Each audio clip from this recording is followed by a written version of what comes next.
Coba, kalau kita renungkan tadi, qori, qori yang tadi di awal acara itu membaca firman Allah Ta'ala. Ya ayyuhalladzina amanu taqullah wabtaghu ilaihil wasilah wajahidu ila akhiril ayat.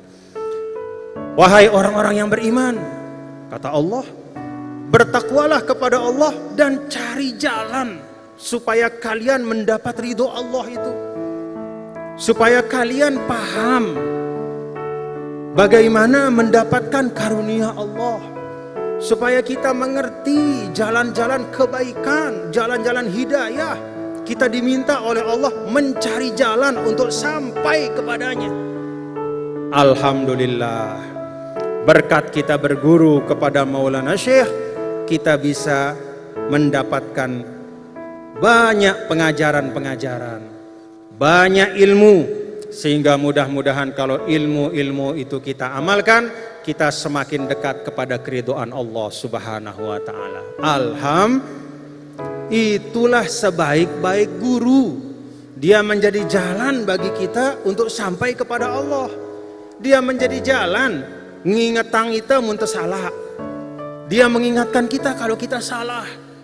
Dia meluruskan kalau kita bengkok. Dia menyambung kalau kita putus. Dia mengisi jiwa kita kalau jiwa kita itu kosong melompong. Tadi guru tiang Syekh Abdul Fattah Al-Awari mengatakan, "Hai Muhammad Zain, kamu tahu apa yang menjadi problem paling besar bagi kita sebagai manusia hari ini? Lebih khusus sebagai umat Islam hari ini." Apa kata beliau? Problem paling besar kita hari ini adalah al-khawa'ur ruhi. Al-khawa itu artinya kosong.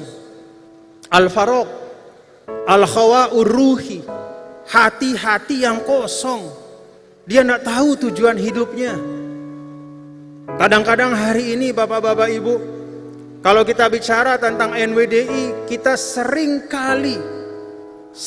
kali hanya bicara tentang jumlah madrasah kita.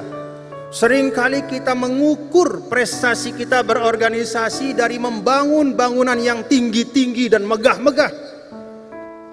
Syekh Abdul Fattah mengingatkan, yang lebih penting dari membangun gedung-gedung tinggi dan megah-megah itu adalah mengisi hati-hati kita dengan nilai-nilai yang baik. Itu yang Al-Maghfurullah lakukan. Kalau Al-Maghfurullah hanya bangun gedung-gedung, tidak akan ada yang datang kemari. 25 tahun beliau sudah wafat, tapi rasanya masih hidup terus dalam hati kita. Tiang bapak-bapak ibu, tiang setiap kali terbang misalnya kita pulang ke Lombok, entah dari Jakarta, entah dari Surabaya, entah dari mana-mana. Setiap kali terbang, itu kru pesawat itu kemudian mengumumkan, "Bapak-bapak, ibu-ibu, kita telah terbang tinggal landas penerbangan dari Jakarta dan kita akan mendarat di Bandara Zainuddin Abdul Majid." Setiap kali mendengar itu bergetar hati tiang. Ketika akan mendarat diumumkan seperti itu. Ketika sudah mendarat diumumkan seperti itu. Alhamdulillah, kita telah mendarat dengan selamat di Bandara Zainuddin Abdul Majid. Bagaimana hati bisa bergetar? Karena guru kita tidak bicara ke telinga kita. Karena Maulana Syekh itu bicara kepada hati-hati kita. Itu yang menyebabkan 25 tahun Al-Maghfurullah wafat, kita tetap rindu kepada beliau. Rindu bapak-bapak, ibu-ibu kepada beliau. Kangen kita kepada beliau. Tadi kita dengar tim wasiat ya, dengan sangat indah. Kemudian seakan-akan merintih, Nini jangan tinggalkan kami. Memang Nini tinggalkan kita? Maulana Syekh pernah meninggalkan kita?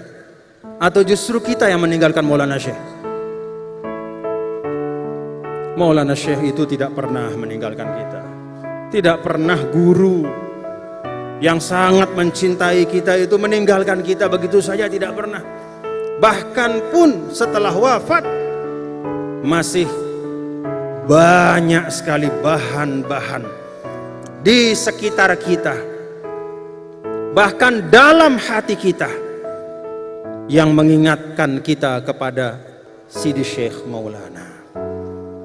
Ada hizib yang kita baca setiap minggu, ada doa-doa, ada wazoif.